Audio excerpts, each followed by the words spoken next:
Hello friends, आज हम कल पढ़े उससे आगे देखते हैं। कल विषाणु जनित या वायरस जनित रोगों में पहला देख लिया था, दूसरा आज देखते हैं। दूसरा है डेंगू। इसके बारे में सामान्य सब जानते हैं, इसके बारे में और सबका पढ़ा हुआ भी है। सबसे पहले बात करते हैं कारक। तो कारक में आ जाएगा अरबो वायरस। उसके बाद आ जाएगा संक्रमण। तो संक्रमण में एडिस एजिप्टाई मच्छर हो जाएगा। प्रभावित अंग की बात करते हैं तो प्लेटलेट्स इससे प्रभावित होती हैं।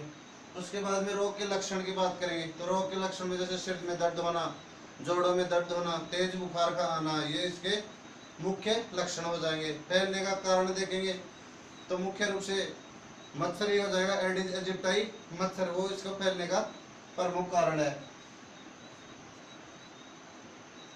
एक बार इसको नोट करो, उससे आगे देखते हैं। फिर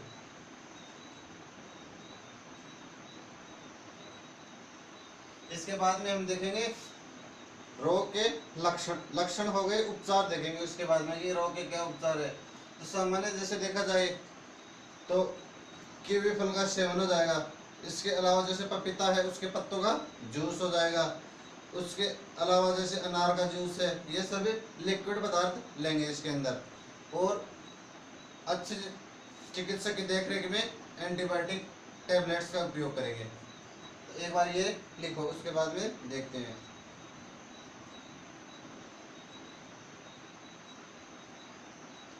तो इसके बाद में देखते हैं हम रोग के उपचार। कि रोग हो जाएगा तो क्या उपचार करेंगे।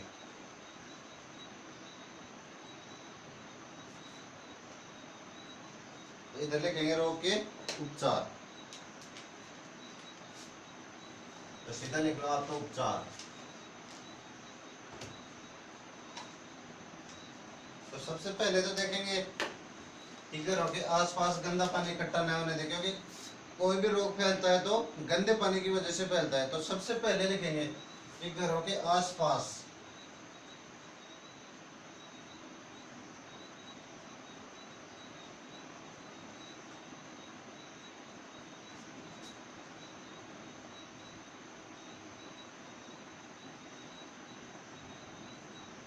इकट्ठा ना होने दे।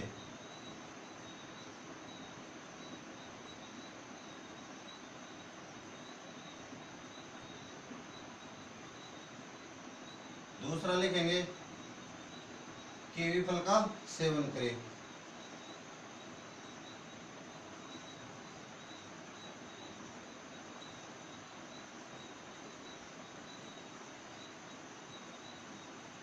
तीसरा देखेंगे पपीते के पत्तों का जूस पिए। जूस पिए। चौथा देखेंगे उचित चिकित्सक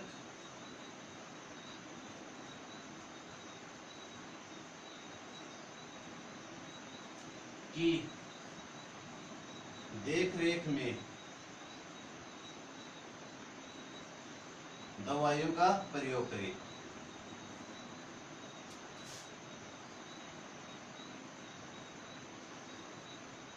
मुख्य लक्षण यही है।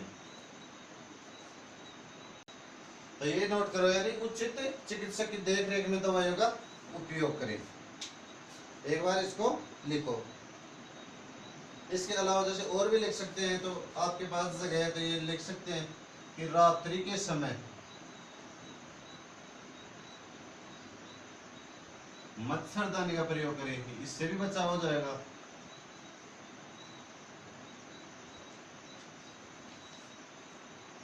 मच्छरदानी का उपयोग करें।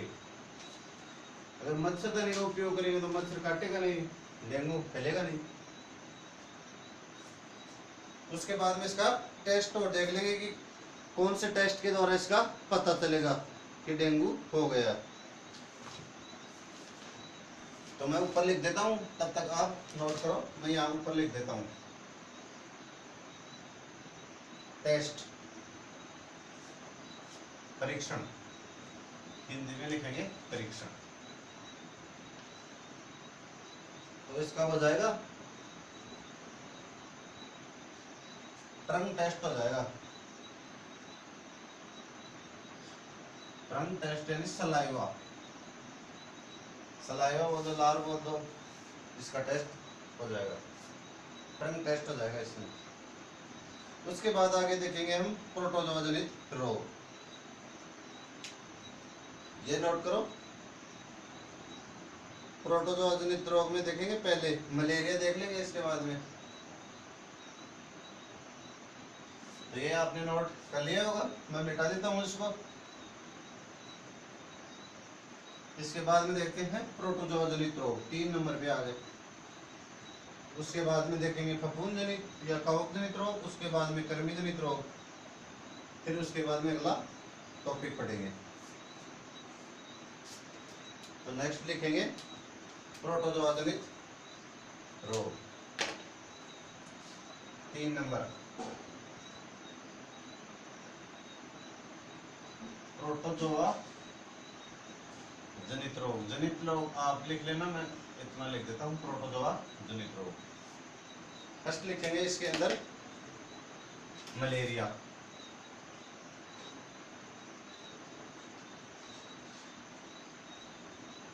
तो मलेरिया में जैसे कारक की बात करेंगे तो कारक प्लाज्मोडियम हो जाएगा। संक्रमण की बात करें तो मादा एनाफ्लिज मच्छर हो जाएगा। इसके अलावा जैसे रोग के कारक, रोग के फैलने के कारण देखें तो वही कारक हो जाएंगे फैलने के, कि घरों के आसपास गंदा पानी इकट्ठा ना होने दे। अगर पानी इकट्ठा हो गया, उसमें लार्वा पनप गया, तो उसके अंदर केरोसिन या मिट्टी का तेल डालें, लार्वा को खाने वाले गैम्बूस या नमक मछली उसमें ला के छोड़ें। ये इसके मुख्य उपचार हो जाएंगे, यानी फैलने के कारण है वो, इसके अपोजिट देखेंगे तो हम वो उपचार हो जाएंगे। तो सबसे पहले इसमें लिखेंगे रोग कारक, तो कारक में लिखेंगे तो प्लाज्मोडियम हो जाएगा कारक, प्लाज्मोडियम, प्लाज्मोडियम हो जाएगा। संक्रमण, संक्रमण मादा एनाफ्लिज मच्छर,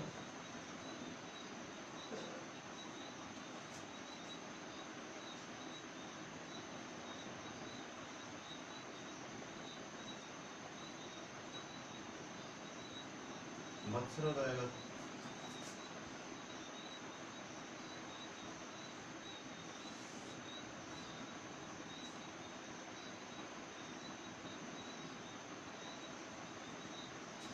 रोग फैलने के कारण देख लेते हैं, रोग फैलने के कारण या रोग के कारण भी देख, रोग के कारण लिख लो, रोग के कारण, रोग फैलने के कारण, किन किन कारणों से रोग फैलता है। तो सामान्य देखा जाए तो जैसे कोई स्वस्थ व्यक्ति है, अगर उसको कोई मच्छर काटता है तो उससे नहीं होगा, लेकिन यदि वो मच्छर किसी संक्रमित व्यक्ति को काट के आए, उसके बाद में अगर स्वस्थ व्यक्ति को काटता है, उससे फैलेगा ये रोग। जैसे ही संक्रमित व्यक्ति को काटा, उसके खून में जो प्लाज्मोडियम है उसको जैसे चूसेगा वो, तो उसके मुंह में आ जाएगा और उसके बाद में वो चला गया, और जैसे ही वो स्वस्थ व्यक्ति के ऊपर बैठेगा और बैठ के उसको काटेगा, तो वो अपना जो प्लाज्मोडियम है वो उसके अंदर छोड़ देगा और वहां से खून चूस के चला जाएगा। तो ये इसके फैलने का कारण हो गया। तो कारण में लिखेंगे ये है रोग, ये है रोग संक्रमित व्यक्ति से, संक्रमित व्यक्ति से स्वस्थ व्यक्ति में फैलता है, या मच्छर, या पूरा भी लिख सकते हैं, जैसे मादा एनाफ्लिज मच्छर के द्वारा। यह है रोग संक्रमित व्यक्ति से, मादा एनाफ्लिज मच्छर द्वारा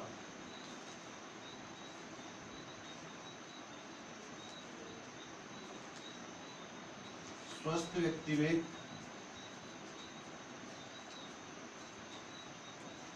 फैलता है।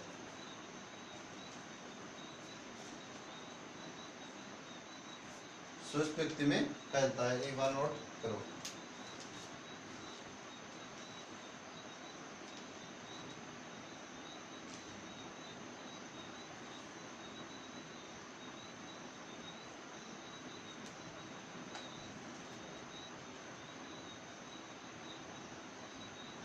उसके बाद में हम प्लाज्मोडियम का जीवन चक्र भी देखेंगे कि प्लाज्मोडियम किस प्रकार से जाता है, उसके जीवन चक्र किस प्रकार से कंप्लीट होता है। उसके बाद में देखेंगे रोग के लक्षण। अगर आप इसमें लिखना चाहो तो और भी लिख सकते हैं, जैसे किस द्रवित व्यक्ति से स्वस्थ व्यक्ति में किस प्रकार से फैलेगा। तो इसमें आप ये भी लिख सकते हो जैसे कि जो मादा एनाफिलीज मच्छर है वो पहले संक्रमित व्यक्ति को काटेगा, उसके बाद में जो प्लाज्मोडियम वाहक है वो उस मादा एनाफिलीज मच्छर के मुंह में आ जाएगा, फिर वो उसके शरीर में चला यानी मच्छर के मुंह में चला जाएगा, फिर मुंह के अंदर रहेगा। फिर जैसे वो दोबारा से स्वस्थ व्यक्ति को काटेगा तो स्वस्थ व्यक्ति को काटने पर जैसे ही मच्छर उससे रक्त का चूषण करेगा या रक्त को चूसेगा तो वो उस रक्त के द्वारा यानी उसके मुंह में वो प्लाज्मोडियम स्वस्थ व्यक्ति के शरीर में चला जाएगा।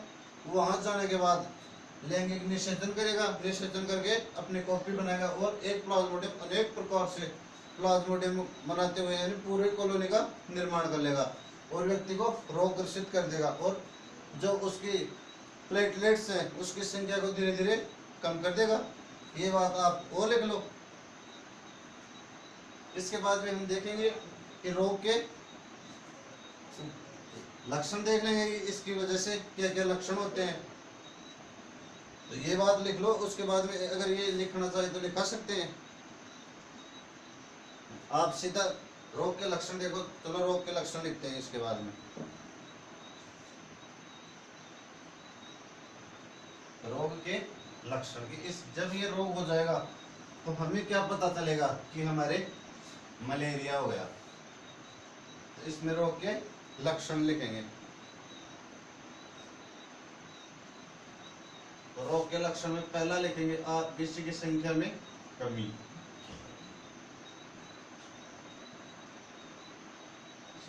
आरबीसी प्लेटलेट्स की संख्या कम होने लग जाएगी इसमें।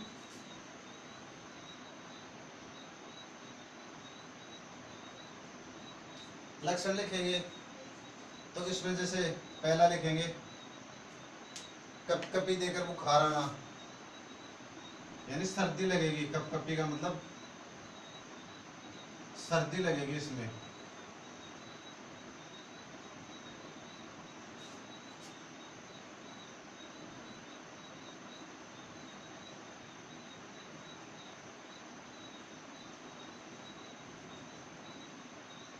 कपकपी देकर बुखार आना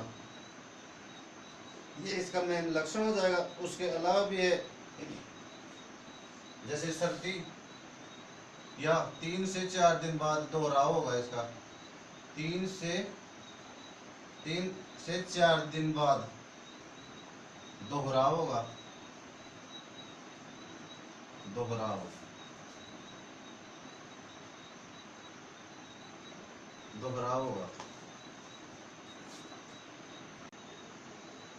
3 से 4 दिन बाद दोहराव होगा यानी ये चक्कर की बात करें तो टोटल चक्कर 10 से 14 दिन का होता है। 14 दिन का काल होता है, 10 से 14 दिन तक ज्यादा जोर लगाता है। फिर अगर लास्ट एंड स्टेज की बात करें तो इसमें क्या होगा कि रोगी को पसीना आएगा। जैसे ही पसीना आया शरीर का टेम्परेचर कम हो जाएगा और ज्वर उतर जाएगा। तो इसमें यह भी लिख सकते हैं कि इसमें पसीना आता है, पसीना आता है वह शरीर का तापमान सामान्य हो जाता है। यानी जब पसीना आएगा तो शरीर का तापमान सामान्य हो जाएगा। तो ये भी लिख लो इसमें शरीर का तापमान सामान्य हो जाएगा।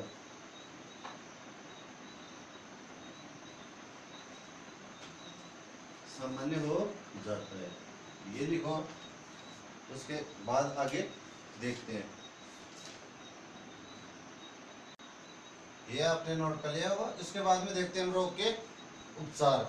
लक्षण हो गए, निदान बोल दो आप, उपचार। तो इसके बाद में लिखते हैं हम रोग के उपचार।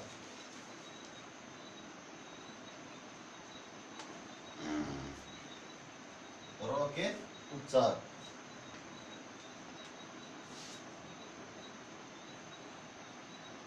उपचार, उपचार में फर्स्ट लिखेंगे, उपचार में पहला लिखेंगे, पहला लिखेंगे वाहक।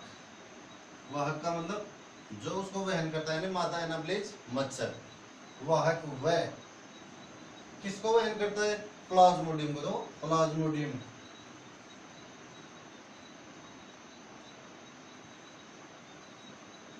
को नष्ट करें, यानी इनको नष्ट करना है। वाहक वह प्लाज्मोडियम को नष्ट करें। तो सबसे पहले क्या करेंगे कि इनको नष्ट करेंगे।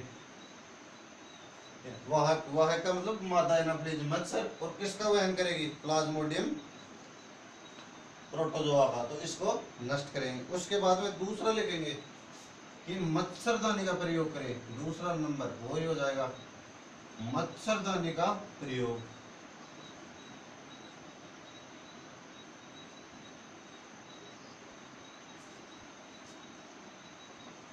मच्छरों से बचने के लिए मच्छरदानी का प्रयोग करेंगे।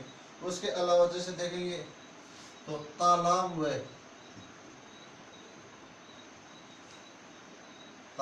व नदियों में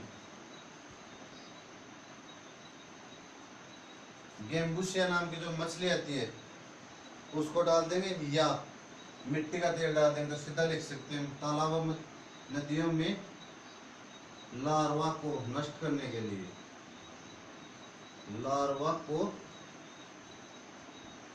नष्ट करने के लिए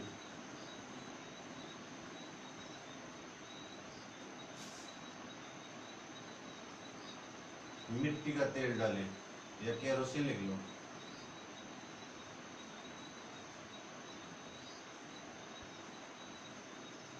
तेल डालेंगे।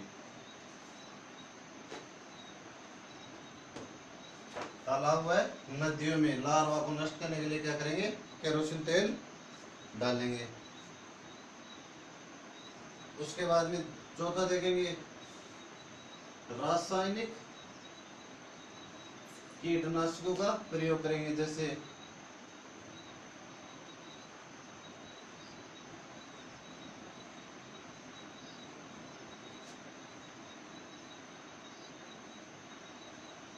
जैसे ऑल आउट है, मोर्टीन है, और भी है जैसे विन है, एक्सेल है। ये रासायनिक जो प्रोडक्ट है जो मच्छरों को भगाते हैं, इनका प्रयोग करेंगे। और एक को लिख लो कि रोग होने पर क्या करेंगे? कुशल चिकित्सक की देखरेख में,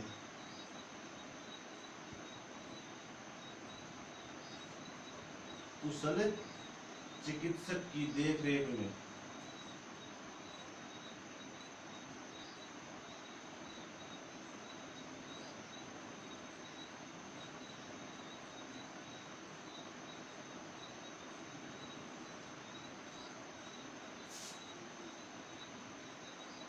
उपचार करवाएं, या औषधियों का प्रयोग करें।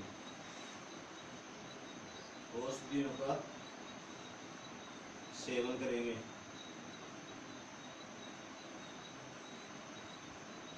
उसके बाद में देखते हैं हम प्लाज्मोडियम को देखेंगे। इसके बाद में कि प्लाज्मोडियम का लाइफ साइकिल देखेंगे इसके बाद में। तो ये एक बार नोट कर लो,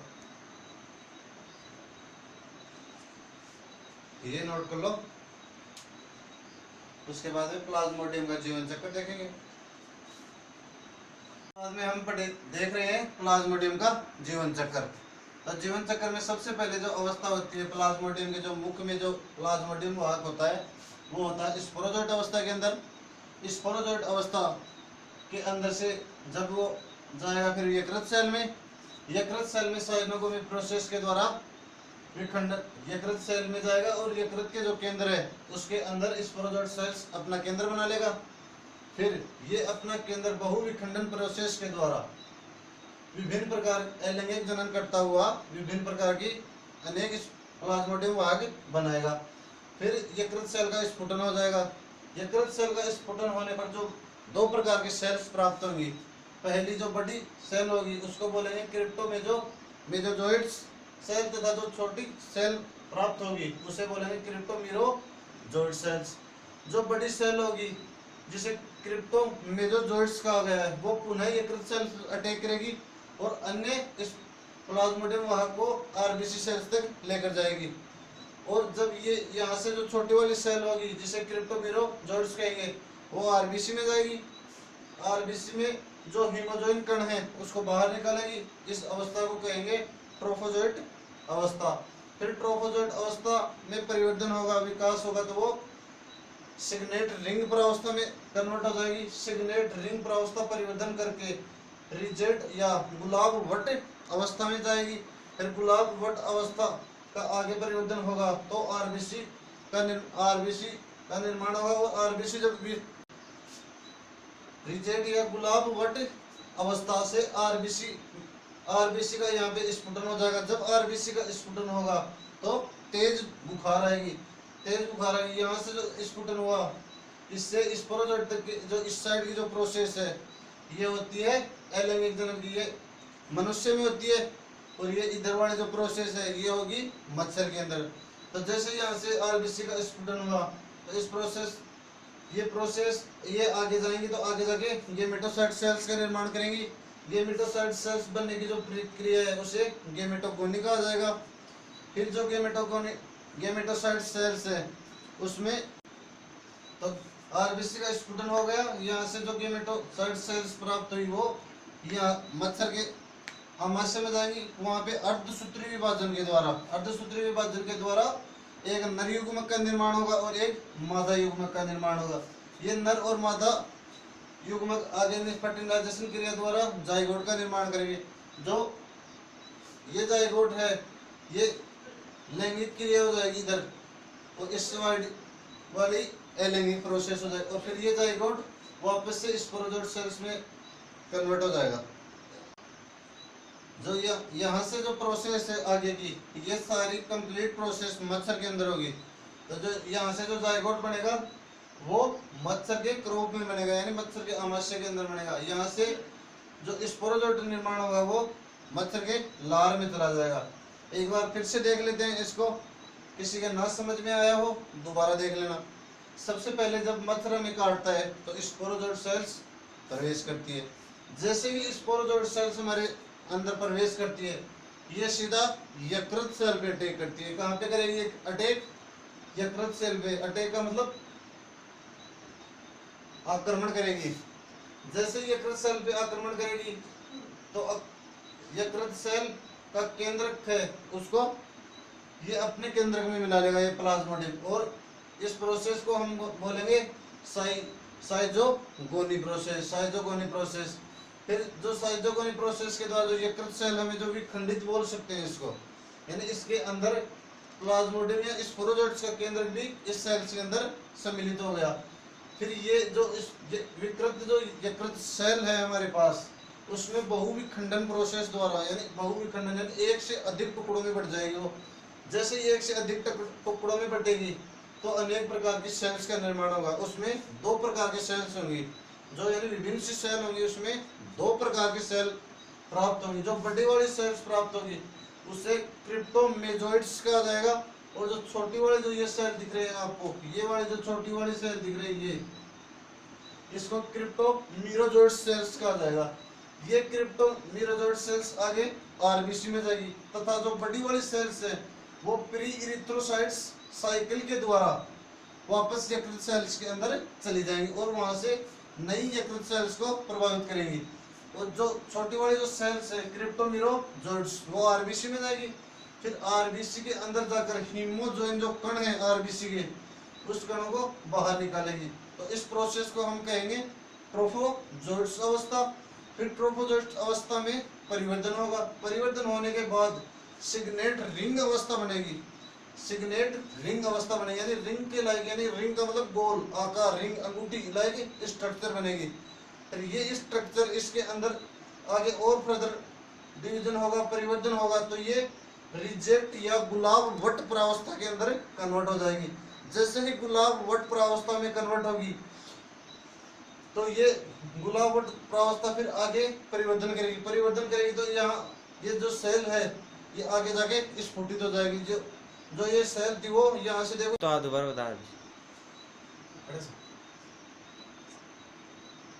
यहाँ से जो हमने आरबीसी सेल ली थी, एक बार फिर देखो आरबीसी सेल ली थी, आरबीसी सेल्स में क्या हुआ, हीमोग्लोबिन जो कण थे वो बाहर निकल गए। इस अवस्था को हमने ट्रोफोजोइट अवस्था कहा।